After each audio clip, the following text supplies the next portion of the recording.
Tanghali na nga ng mga oras na to mga mi, kaya naman for the go. Alam niyo ba mga mi, nagtataka ako kung bakit nga ba ako nakapikit dyan?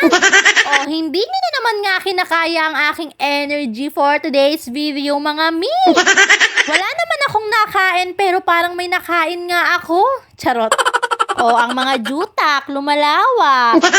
Hayaan nyo na nga muna na ganito ang aking level sa pag-voice over. Dahil nga ako ngayon ay ginaganahan. Sana all, ginaganahan ba?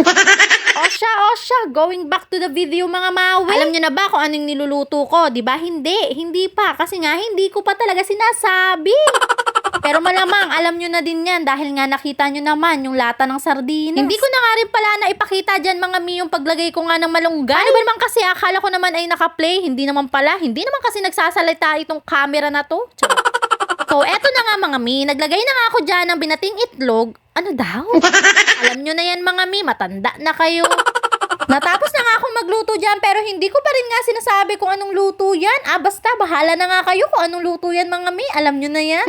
Nilipat ko na nga lang muna dyan mga mi. At syempre, hindi naman mawawala talaga ang pag-flex ng mga niluluto nating ulam. Pagkatapos ko nga yung ma-flex mga mi, so eto na nga, nandito na nga kami sa kwarto ni CJ at papakainin ko na nga itong batang ito. Kita nyo naman kung gaano nga kasaya itong si CJ kapag nga pumapasok ako sa kwarto at alam niya nang may dala akong pagkain. Wala talagang sapilitan na nagaganap sa aming dalawa. Pero minsan talaga mga mi ay pinapanood ko nga itong si CJ kapag nga kumakain siya. Kasi nga iniiwasan ko talaga yung panay nga ang takbo-takbo niya habang ang kumakain. Gusto ko kasi talaga naka-stay lang siya dyan at ayaw ko nga siya ng palakad-lakad. Ako'y nahihirapan ba?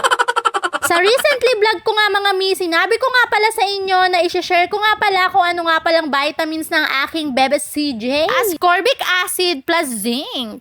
Diba? Di mo kinaya. Charis. Ang brand niya nga pala ay BWC at non-acidic na nga rin pala yan mga mi. Nabudol talaga ako ng vitamins na to dati dahil sobrang trending nga nito sa TikTok. Dahil napakadaming ang positive feedback nga sa mga bata. Pero syempre, hindi naman ako nagkamali mga mi. Disclaimer na din, based lang po ito sa aking naging experience na naging magana nga si CJ. Simula nga ito yung naging vitamins niya. At hindi rin talaga siya naging pihikan mga mi. So by the way, going back to the video, pagkatapos nga kumain ni CJ, ayan nga, kitang-kita nyo naman mga mi, nagkakalat na po siya. Ganito lang naman palagi yung mga routine namin mga mi, kaya wag na kayong magsawa. Pagkatapos nga mag-play ni CJ, nang hingi nga agad siya ng milk mga mi. Nakabugnot na nga ako dyan mga mi. Paano ba naman kasi papikit na nga ako, saka naman siya nang hingi ng milk. Talaga naman. Nananadya ba?